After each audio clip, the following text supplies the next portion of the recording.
사전투표제의 투표율이 10%를 넘으면서 이번 6.4 지방선거 승패를 가를 주요 변수로 떠올랐습니다. 과연 이 높은 사전투표율이 여야 어디에 유리할까요? 사전투표제가 미칠 영향과 지방선거 판세 전망합니다. 김종래 충남대 초빙 교수 나오셨습니다. 안녕하세요. 안녕하십니까. 이렇게 높을 줄 몰랐어요. 11.49%. 네. 자, 이거 어떻게 해석할 수 있을까요? 저는 제가 이제 서울에 있지 전국을 돌아다닌 것도 아니고 네. 선거 운동한 사람도 아니기 때문에 말하자면 좀 추리라든가 상상이 있는 걸 전제로 한다면 네. 저는 제일 중요한 거는 전국적으로 볼 때 전남 같은 데 말고는 이 연휴가 제일 영향을 미친 게 아닌가 싶어요. 4일, 5일, 6일, 7일, 8일 그런 닷새를 쉴 수 있는데 예.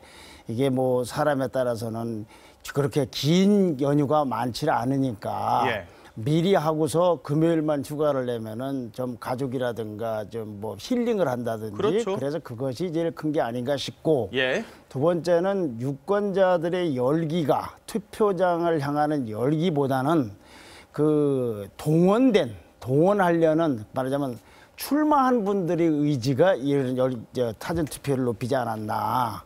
실제 후보들도 사전투표하신 분들 되게 많으세요. 네, 그렇겠죠. 예. 그리고 그 중에서도 광역 후보들보다는 예. 기초 단체장이라든지 기초 의원들이라든지 그분들이 이렇게 여러 조직을 활용하고 동원해서 물론 그 중에는 이제 당원도 있을 것이고 또는 친구라든가 당원이 아닌 사람도 있겠죠. 네. 그러나 이 문제는 사전투표가 갖고 있는 원래의 취지와 달리 굉장한 부작용을 낳을 겁니다.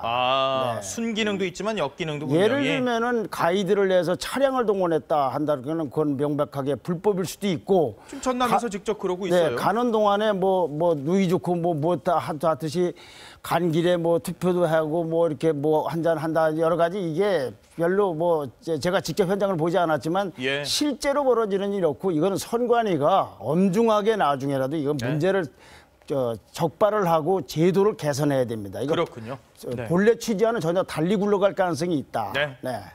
근데 이번 선거가요. 네. 정당이나 후보가 잘 안 보이는 세월호에 그야말로 관통당한 선거다. 이런 얘기가 있습니다. 그것이 이제 한국 엘리트 정치권의 비극이자 한계이자 체질이죠. 예. 자, 이런 세월호 전에도 이 자리에서 나와서 말씀드렸습니다마는 세월호 이전의 나라와 세월호 이후의 나라가 다르다. 네.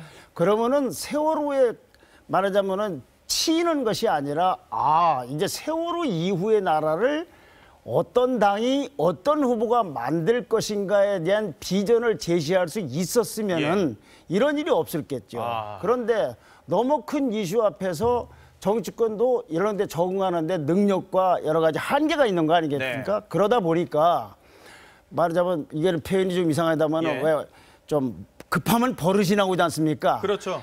그러니까 여당은 아무 전략 없이 그저 박근혜 대통령 성공을 위해서 박근혜 대통령 지지율에만 매달리는 그런 맞아요.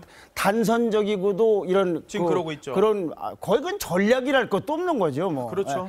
그런가 하면 야당은 구태죠, 구태. 그러니까 뭡니까?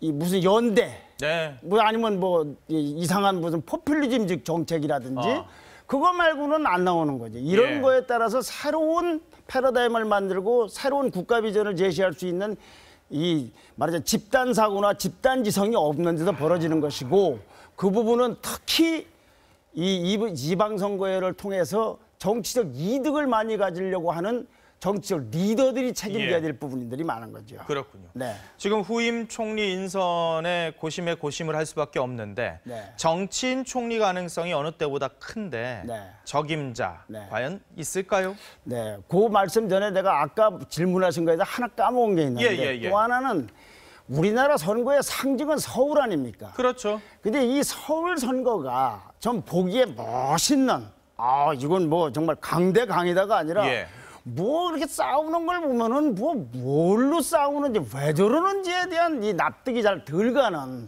양쪽 다 그것이 말하자면 선도에서 멋있게 싸워야 될 사람들이 그런 것 때문에 또 그런 원인도 있지 않나 싶어요. 그렇군요. 그다음에 아까 질문하신 거에 대해서는 이제 자 그동안 역사상 많은 사람을 쓴 걸 말고 박근혜 대통령 취임 이후에 가장 많이 부각됐던 사람들이 법조인, 관료 출신, 학자 등등 아닙니까? 그렇죠.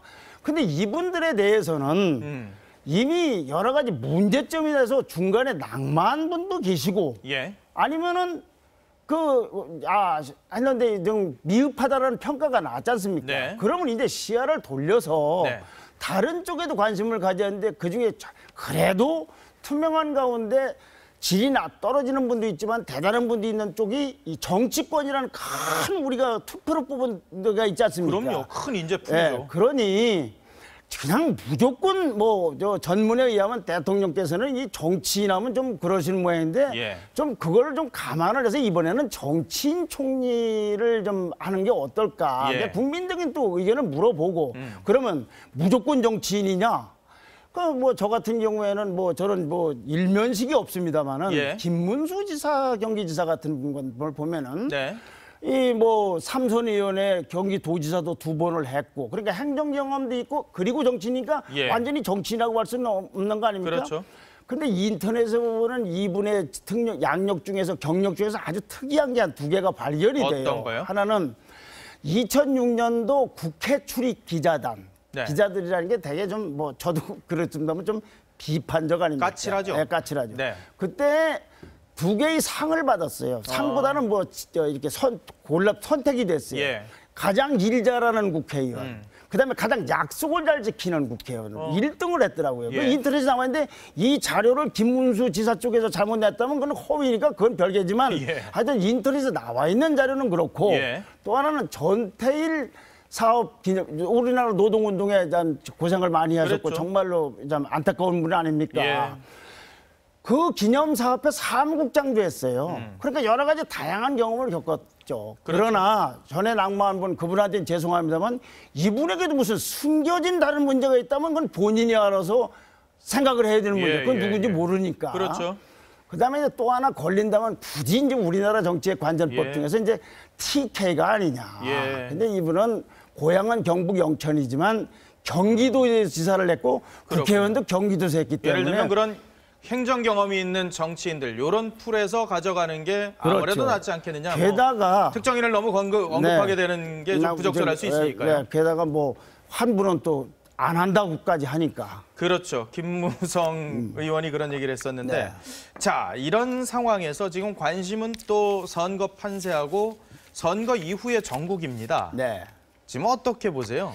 판세에 대해서는 정말 제가 속된 말로 하면 여기서 몇 번 말씀하신 점쟁이가 아니기 때문에 예. 모릅니다. 다만 제가 생각하는 거는 요새 소위 난무할 정도로 발표되는 여론조사 예. 저는 그건 인기 투표를 못 벗어나고 있다고 봅니다. 부동층이 많은 가운데서 벌어지는 투표는 예. 오히려 부동층이 많다라는 것이 문제가 되지 부동층 한 3분의 1을 빼고서 나머지 사이에서 한다는 게 무슨 의미가 있겠습니까? 예. 그러나 다만 선거가 끝난 다음에 일반적으로 예측할 수 있는 전망을 보면 이번 선거에서 소위 졌다라는 것이 여와 동시에 야가 인정할 경우 네. 박근혜 대통령의 레임덕이 가속화되거나 현실화되겠죠. 이제. 예. 네. 그러나 이제 새누리당 차원에서는 별 문제가 없을 겁니다. 왜냐하면은 새누리당에서 지금 누가 이 지방선거를 책임지고 치르는지가 없지 않습니까? 없죠. 공동선대위원장들이 예, 있기 때문에 거기서는 맞아요. 모릅니다. 네. 그러나 다만 그동안에 전국을 지도하던 골수 친박이 있다면 이분들에 대한 정치적 책임은 좀 물을 수 있으나 예. 황우여 대표 같은 경우는 이미 더블 스코어로 졌기 때문에 네. 이미 물어져 있는 거 아닙니까? 그렇죠. 그러니까 박근혜 대통령의 레임덕이 가속화되고 현실화될 건데 그 부분을 국민들은 어떻게 판단할 것인가를 생각해야 될 것이고 예. 반대로 야당은 이기든 지든 간에 나는 후폭풍이 굉장히 클 걸로 봅니다. 그래요?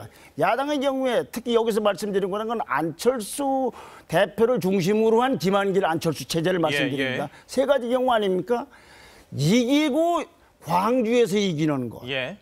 이기고 광주에서 지는 거. 예. 지고 광주에서도 지는 거. 예. 여러 가지 몇 건가 있지 그렇죠. 않습니까? 한 예. 서너 가지 경우가. 네. 그런 경우에 어찌 됐든 간에 다 이기고, 그러니까 다 이기는 게 아니라 새누리당보다 전국적으로 이기고 윤장현 후보가 되지 않는 한 예. 그러면은 안철수 의원은 굉장한 타격이 받을 있을 것이다. 지금 이 지방선거에서 안철수 의원이 대표가 하고 새정치 어디 보입니까? 지금 광주에 거의 올인하고 계시죠? 그건 지역선거죠. 예. 부산 가서 후보를 내지 못하거나 후보가 사퇴를 하는 상황이니까 예. 그거는 그렇고 지금 박원순 서울시장 같은 경우에 정몽준 후보보다 선전을 하고 있는데 새정치 때문에 박원순 후보가 앞서고 있다고 생각하는 사람 있겠습니까? 예. 그래서 후폭풍이 크는데 직격탄은 안철수 대표를 중심으로 한 그 지도부가 맺을 것이고 그걸 누가 메울는지에 대해서는 저는 모르겠습니다. 다만 알겠습니다. 박영선 의원이 좀 중심을 잡고 잘하는 걸 여당도 기대하는 것이 아닌가. 원내대표니까. 네. 알겠습니다. 지금까지 김종래 교수와 말씀 나눠봤습니다. 고맙습니다. 네.